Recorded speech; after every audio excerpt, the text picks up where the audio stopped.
Bismillahirrahmanirrahim. Assalamualaikum warahmatullahi wabarakatuh. Perkenalkan, saya Dini Handayani sebagai moderator dari kelompok 11. Pada kesempatan kali ini, kami akan mempresentasikan materi multiple intelligence. Di sini saya bersama rekan-rekan dari kelompok 11, yaitu Dewi Masyitah, Dini Handayani, Isna Amalia Salsabila, dan Lutfi Atwani. Kemudian, materi yang pertama akan dipaparkan oleh Isna. Kepada Isna saya persilahkan. Sebelumnya saya ucapkan terima kasih kepada moderator atas waktunya. Saya di sini akan menjelaskan tentang multiple intelligence.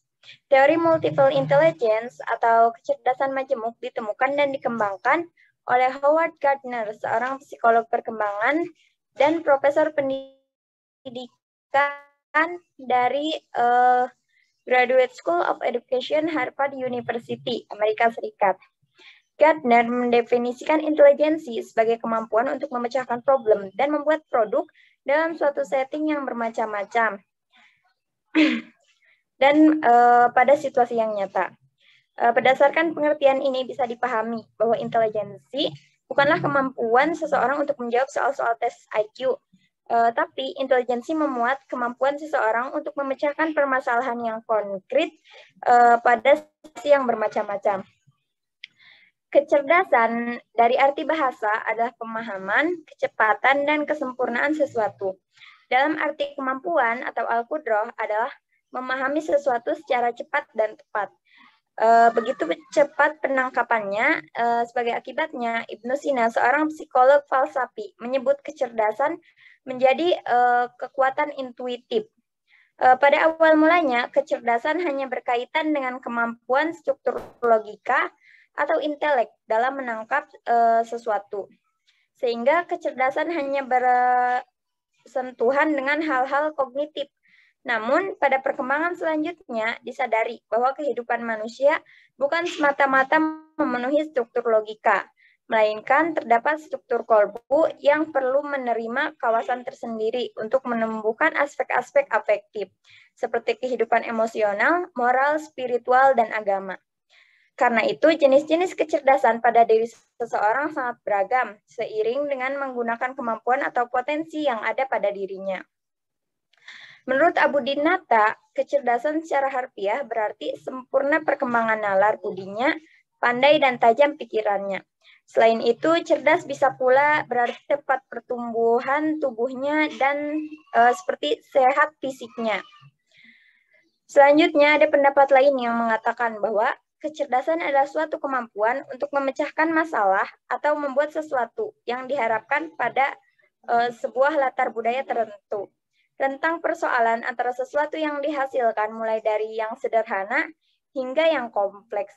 Seseorang dikatakan cerdas apabila ia dapat memecahkan persoalan yang dihadapi dalam hidupnya dan mampu menghasilkan sesuatu yang berharga dan bermanfaat bagi umat manusia. Selanjutnya, Susanto dalam Kosasih dan Sumarna tahun 2013 mengartikan, kecerdasan ialah kemampuan yang dimiliki seseorang untuk melihat suatu duduk perkara, kemudian merampungkan atau membentuk sesuatu yang bermanfaat bagi orang lain. Armstrong juga mengatakan dalam Kosasih dan Sumarna tahun 2013 mengemukakan bahwa kecerdasan artinya kemampuan untuk menangkap situasi yang baru dan kemampuan untuk belajar berasal dari pengalaman masa lalu orang itu. Tujuan awal Howard Gardner yaitu menghasilkan pandangan tentang pemikiran manusia yang lebih luas dan lebih lengkap daripada yang telah diterima dalam penelitian belajar. Tujuan yang diincar yaitu teori pengaruh yang berawal dari Jean Piaget yang memandang seluruh pemikiran manusia sebagai perjuangan keras ke arah pemikiran ilmiah yang ideal, serta pencetusan buah pemikiran lazim mengenai kecerdasan yang mengaitkan dengan kemampuan menyediakan jawaban singkat secara cepat pada suatu masalah yang menyangkut keterampilan linguistik serta logika. Andaikan saja Howard Gardner mampu mengatakan bahwa umat manusia mempunyai talenta yang berbeda-beda, pernyataan ini akan jadi tidak kontroversial, serta bukunya pun tidak akan mendapat perhatian. Tetapi Howard Gardner sengaja menghasilkan keputusan untuk menulis mengenai kecerdasan majemuk. Majemuk menekankan jumlah kemampuan yang terpisah manusia yang tidak diketahui, berkisar dari kecerdasan musik sampai kecerdasan yang terlibat dalam memahami dirinya sendiri. Kecerdasan untuk menggarisbawahi bahwa kemampuan ini bersifat fundamental, mirip yang secara historis ditangkap dalam tes IQ. Mungkin cukup sekian dari saya kembalikan kepada moderator. Baik, terima kasih kepada Isna yang telah memaparkan presentasinya dengan sangat baik. Poin selanjutnya adalah macam-macam multiple intelligence yang akan dijelaskan oleh Dewi. Kepada Dewi akan saya persilakan. Baik, terima kasih kepada moderator yang telah mempersilakan saya untuk memaparkan tentang macam-macam multiple intelligence. Yang pertama yaitu kecerdasan verbal linguistik. Kecerdasan verbal linguistik adalah kemampuan untuk menggunakan bahasa, termasuk bahasa ibu dan bahasa-bahasa asing, untuk mengekspresikan apa yang ada di dalam pikiran dan memahami orang lain. Menggunakan kata merupakan cara utama untuk berpikir dan menyelesaikan masalah bagi orang yang memiliki kecerdasan ini. Kecerdasan linguistik disebut juga kecerdasan verbal karena mencakup kemampuan untuk mengekspresikan diri secara lisan dan tertulis serta kemampuan untuk menguasai bahasa asing.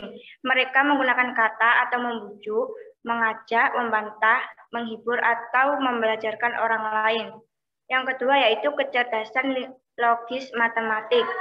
Kecerdasan matematik adalah kemampuan yang berkenaan dengan rangkaian alasan, mengenal pola-pola dan aturan. Kecerdasan ini menunjuk pada kemampuan untuk mengeksplorasi pola-pola, kategori-kategori, dan hubungan dengan memanipulasi objek atau simbol untuk melakukan percobaan dengan cara terkontrol dan teratur.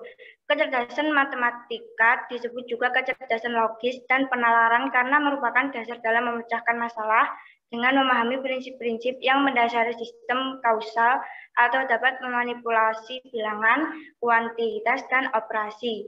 Oleh karena itu, orang yang kuat dalam kecerdasan ini sangat senang berhitung, bertanya, dan melakukan eksperimen. Selanjutnya yang ketiga yaitu kecerdasan visual spasial. Kecerdasan visual adalah kemampuan untuk memahami gambar-gambar dan bentuk.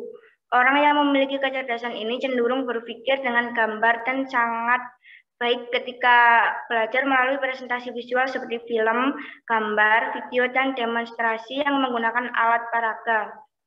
Mereka juga sangat menyukai aktivitas menggambar, mengecat, mengukir, dan bisa mengungkapkan diri melalui aktivitas seni. Menyelesaikan teka-teki. Kecerdasan visual disebut juga kecerdasan spasial karena mencakup kemampuan untuk menggambar bentuk dan ruang suatu objek. Kemampuan memikirkan bentuk sehingga memungkinkan seseorang untuk mengetahui di mana dia berada dan kemampuan untuk memotret dunia. Yang keempat yaitu kecerdasan berirama musik. Kecerdasan berirama musik adalah kapasitas berpikir tentang musik seperti mampu mendengar, mengenal, mengingat, dan bahkan memanipulasi pola-pola musik. Orang yang memiliki kecerdasan musik dianggap memiliki apresiasi yang kuat terhadap musik, dengan mudah mengingat lagu-lagu dan melodi, mempunyai pemahaman tentang warna, nada, dan komposisi, dapat membedakan perbedaan antara pola nada, dan pada umumnya senang terbenam dalam musik.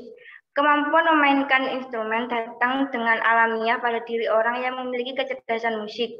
Kecerdasan musik juga meliputi kemampuan memersepsi dan memahami, mencipta dan menyanyikan bentuk-bentuk musikal, dan para ahli mengakui bahwa musik merangsang aktivitas kognitif dalam otak dan mendorong kecerdasan.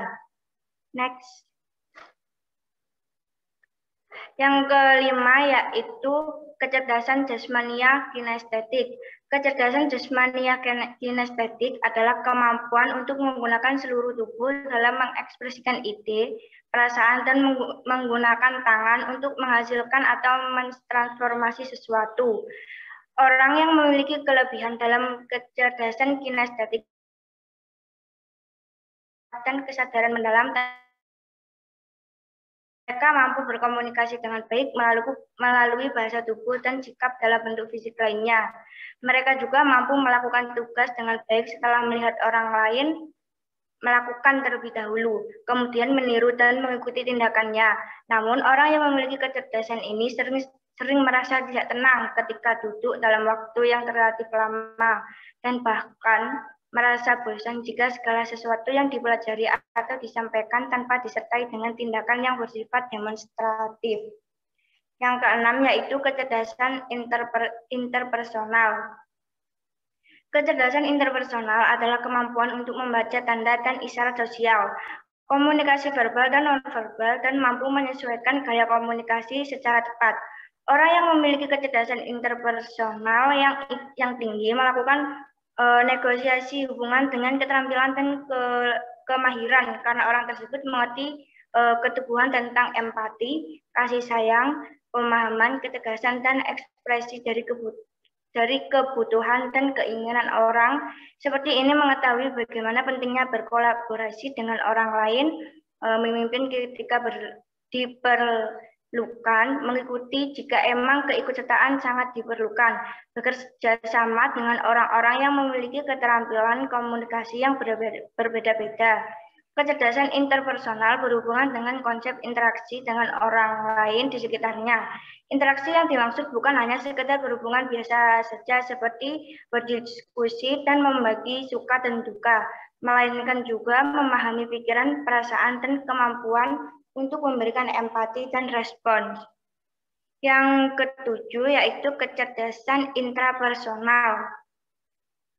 Kecerdasan intrapersonal merupakan kecerdasan yang bersumber pada pemahaman diri secara menyeluruh guna menghadapi, merencanakan, dan memecahkan berbagai personal yang dihadapi. Orang yang memiliki kecerdasan ini cenderung memiliki kesadaran tinggi, di mana mereka mampu memproses tujuan yang jelas tentang segala sesuatu yang dilakukan sekarang dan masa yang akan datang. Pada umumnya, mereka memilih untuk bekerja sendiri dalam menyelesaikan proyek-proyek, meskipun kadang-kadang memerlukan perhatian ekstra. Mereka bukan hanya cenderung untuk selalu menyendiri dan tidak mau bergaul dengan yang lain, tetapi juga berhubungan dengan kemampuannya untuk merefleksi diri.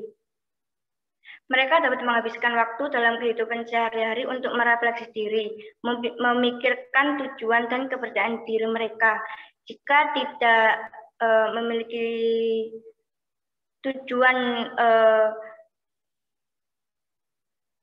tertentu yang akan dilakukan di luar, seperti pergi ke sekolah atau kegiatan lain, maka mereka mungkin tidak akan pernah meninggalkan rumah mereka selama beberapa waktu tertentu. Yang terakhir yaitu kecerdasan naturalistik. Kecerdasan naturalistik adalah kemampuan dalam mengenal dan mengklasifikasi berbagai spesies termasuk flora dan fauna dalam suatu lingkungan. Orang yang memiliki kecerdasan naturalistik yang kuat mempunyai ketertarikan pada dunia luar atau dunia binatang. Ketertarikan ini mulai muncul sejak dini. Mereka menyukai subjek cerita dan pertunjukan yang berhubungan dengan binatang dan fenomena alam. Bahkan mereka menunjukkan minat yang luar biasa pada mata pelajaran seperti biologi, ilmu hewan, ilmu tumbuh-tumbuhan, ilmu tanah, ilmu cuaca, ilmu falak, dan paleontologi. Kecerdasan naturalistik disebut juga kecerdasan alam karena sangat peka terhadap perubahan dalam lingkungan. Sekalipun perubahan tersebut dalam hitungan menit dan sangat perlahan yang bagi orang lain pada umumnya sama sekali tidak merasakan. Hal ini terjadi karena tingkat resepsi sensori yang dimilikinya jauh lebih tinggi dari kebanyakan orang. Kekuatan perasaan yang berhubungan dengan alam dapat memberi pemahaman tersendiri dalam mengamati persamaan, perbedaan, perubahan, dan alam jauh lebih cepat dibandingkan orang lain pada umumnya. Oleh karena itu, orang yang cerdas pada alam sangat mudah untuk mengategori dan memberi katalog terhadap sesuatu. Cukup sekian yang bisa saya sampaikan, selebihnya saya kembalikan ke moderator. Baik, terima kasih kepada Dewi yang telah memaparkan materi yang ketiga dan keempat dengan sangat baik. Kemudian, selanjutnya adalah poin pengertian taksonomi Bloom yang akan dijelaskan kembali oleh Isna. Kepada Isna saya persilahkan. Terima kasih kembali kepada moderator yang telah memberikan waktunya. Saya akan menjelaskan tentang taksonomi Bloom. Taksonomi berasal dari dua kata dalam bahasa Yunani, yaitu taesin dan nomos. Taesin artinya mengklasifikasi dan nomos yang berarti aturan. Jadi taksonomi yaitu berarti hierarki klasifikasi atas prinsip dasar atau aturan. Istilah ini digunakan oleh Benjamin Samuel Bloom, seorang psikolog bidang pendidikan yang melakukan penelitian dan pengembangan mengenai kemampuan berpikir dalam proses pembelajaran. Taksonomi Bloom berawal pada awal tahun 1950-an dalam konferensi Asosiasi Psikolog Amerika. Bloom dan kawan-kawannya mengemukakan bahwa hasil belajar yang banyak disusun oleh sekolah presentasenya condong kepada meminta siswa untuk menghafal. Sedangkan menurut Bloom, menghafal adalah tingkat terendah dalam kemampuan berpikir atau thinking behaviors. Dan menurutnya juga masih ada kemampuan lain yang lebih tinggi dan harus dicapai dalam proses pembelajaran agar menghasilkan siswa yang kompeten di setiap bidangnya. Taksonomi Bloom merupakan struktur hierarki yang mengidentifikasi skills mulai dari tingkat yang paling tinggi ke tingkat yang paling rendah. Konsepnya ialah memenuhi terlebih dahulu konsep paling rendah ke konsep yang paling tinggi. Konsep belajar ini yang kemudian Bloom, Engelhardt, Fuss, Hill, dan Krathwohl berhasil dipublikasikan kepada umum. Konsep belajar ini memiliki tujuan pendidikan, yaitu di mana Bloom secara khusus membaginya menjadi 3 ranah, yaitu kemampuan intelektual atau intellectual behaviors, kognitif, afektif, dan psikomotorik. Cukup sekian dari saya kembalikan kepada moderator. Baik, terima kasih kepada Isna yang telah memaparkan poin keempat dengan sangat baik. Selanjutnya di sini ada poin mengenai higher order thinking skill atau HOTS yang akan saya jelaskan. HOTS adalah kemampuan berpikir kritis, logis, reflektif, metakognitif, dan berpikir kreatif yang merupakan kemampuan berpikir tingkat tinggi. Tujuan HOTS adalah meningkatkan keterampilan belajar dan berpikir kritis, serta keterampilan tersebut dikategorikan menjadi low order thinking skill dan high order thinking skill. LOTS dan HOTS. Kemudian ada pun yang akan saya jelaskan atau paparkan terlebih dahulu adalah LOTS atau low order thinking skill. Yang pertama adalah mengingat. Pada tahap ini anak hanya mengingat apa yang didapatkan atau informasi dan data yang ia dapatkan. Namun anak belum bisa memahami apa yang ia miliki. Kemudian naik ke tingkat selanjutnya yaitu tingkat memahami. Nah, pada tahap ini anak sudah bisa memahami dan mengolah apa yang ia punya. Jadi ketika anak memiliki data atau informasi yang ia miliki, dia sudah bisa memahami, walaupun pada tahap ini anak belum bisa mengelola informasi yang dengan secara signifikan. Yang ketiga adalah mengaplikasi. Nah, pada tahap ini, siswa diajak untuk mengaplikasikan informasi atau data yang diterimanya sesuai dengan pemahaman yang ia miliki. Ketika pemahamannya yang ia aplikasikan bisa dijelaskan secara tepat, kemungkinan besar apa yang ia miliki atau pemahaman dan aplikasi yang ia miliki sudah sesuai dengan yang guru sampaikan. Selanjutnya adalah high order thinking skill atau HOTS. Nah, tahap ini dimulai dari tahap menganalisa. Nah, pada tahap ini siswa sudah harus mempelajari dengan cermat informasi atau data yang disimak dan dibaca. Kemudian tahap menganalisa ini mengharuskan siswa untuk mengelola data atau informasi secara lebih. Jadi anak sudah bisa memiliki kemampuan lebih dari low order thinking skill atau HOTS. Kemudian naik ke tahap selanjutnya adalah mengevaluasi. Nah, di tahap ini anak sudah bisa mengevaluasi apa-apa saja yang ia bisa dan apa-apa saja yang ia belum mengerti, sehingga semakin meningkatkan kemampuan ia dalam berpikir kritis. Nah, yang ketiga atau yang terakhir atau tingkat paling tingginya yaitu menciptakan. Nah, pada tahap ini anak berkreasi atau menghasilkan data baru atau informasi baru. Siswa sudah memiliki cukup bekal karena sudah terbiasa berpikir kritis dan runtut. Ketika anak sudah memiliki atau melewati semua fase ini, pada tahap selanjutnya anak sudah bisa terbiasa untuk berpikir kritis. Kemudian di sini ada cara penerapan HOTS atau cara penerapan High Order Thinking Skill. Yang pertama adalah Student Centered Learning atau pembelajaran berpusat pada peserta didik atau SCL. Nah, di sini guru memusatkan fokusnya kepada anak. Seluruh perkembangan anak sangat diperhatikan karena di sini mengambil Student Centered Learning, yang dimana anak menjadi pusat perhatian dan apa-apa yang guru perhatikan adalah anak. Yang kedua adalah tahap evaluasi atau sistem evaluasi. Jadi setiap langkahnya guru melakukan evaluasi bagaimana dan sejauh apa perkembangan sang anak. Kemudian yang ketiga adalah tanya jawab. Nah, pada penerapan tanya jawab ini juga semakin menaikkan kuantitas dan kemampuan anak dalam menguasai pemikiran kritis dan agar anak bisa menguasai HOTS secara terlepas atau tanpa ada dorongan dari guru. Mungkin cukup itu yang saya bisa jelaskan. Selanjutnya adalah cara penerapan multiple intelligence dalam pembelajaran di sekolah dasar yang akan dijelaskan dan dipaparkan oleh Lutfi Atwani. Saya persilahkan.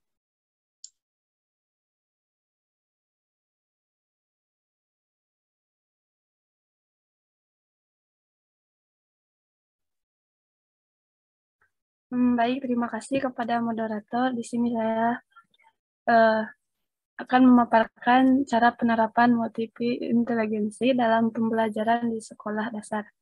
Hakikat setiap individu memiliki 8 potensi inteligensi: kecerdasan bahasa, linguistik, logis, matematik, visual, spesial, kinestik, interpersonal, musikal, dan naturalis.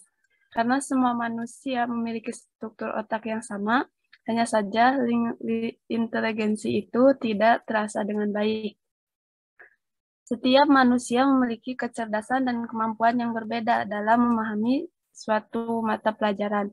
Seorang pendidik tidak boleh memaksakan siswanya untuk memahami setiap pelajaran dengan pemahaman yang sama atau sempurna dengan satu takaran kecerdasan. Karena kondisi anak dengan dalam satu kelas itu berbeda-beda. Dengan suatu macam kecerdasan siswa, kewajiban seorang pendidik ialah mengaku keberadaannya dengan segala kemampuan yang dimilikinya. Seorang pendidik harus mengakui atau menghargai bakat dan hasil karya anak-anaknya. Untuk menerapkan satu kecerdasan seorang siswa yang memiliki kecerdasan majemuk, maka para pendidik dapat mendiskusikan dan menggambarkan aktivitas yang melibatkan hal-hal berikut. Yang ke-1 itu ada kecerdasan linguistik atau bahasa. Suatu aktivitas yang melibatkan abjad, fonik, suara, pengucapan, dan penghafalan, membaca, mendengar, berbicara, teka-teki, saling, dan lain sebagainya. Yang kedua yaitu kecerdasan spesial, merupakan suatu yang melibatkan film, video, gambar, lukisan, dan peragaan menggunakan model dan prototipe. Yang selanjutnya yaitu kecerdasan kinestetis, yaitu mendiskusikan sebuah aktivitas dan keterampilan otot besar maupun kecil, kegiatan fisik, membuat denah dan membangun suatu benda, peragaan, modeling, tarian, olahraga, berkeliling, mengerjakan suatu secara fisik, bahasa tubuh, koordinasi mata dan tangan. Yang selanjutnya yaitu kecerdasan musik. Menggambarkan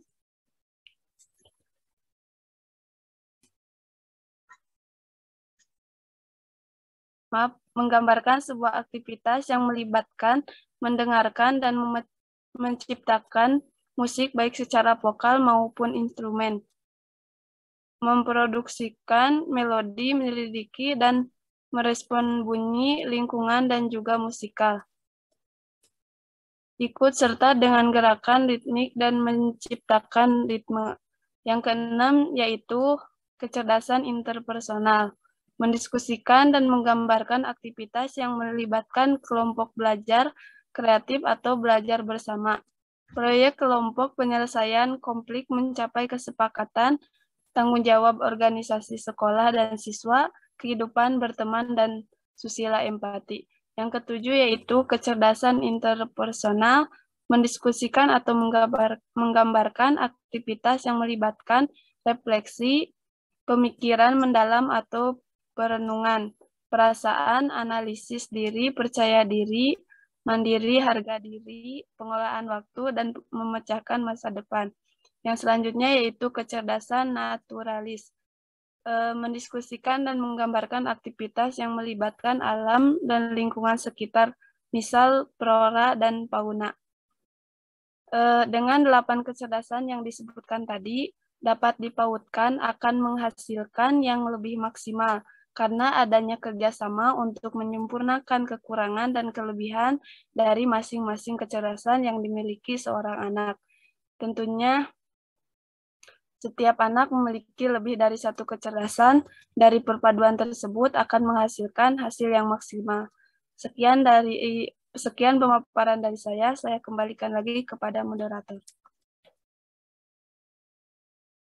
Baik, terima kasih kepada UPU yang telah memaparkan poin terakhir dengan sangat baik. Kemudian cukup sekian yang dapat kami paparkan mengenai multiple intelligence. Saya selaku perwakilan dari kelompok 11 moderator mohon untuk undur diri dan kami meminta maaf jika ada banyak kesalahan dan kekurangan. Saya ucapkan terima kasih atas penyimakannya. Kami tutup presentasi kali ini dengan mengucap wassalamualaikum warahmatullahi wabarakatuh. Sekian, terima kasih.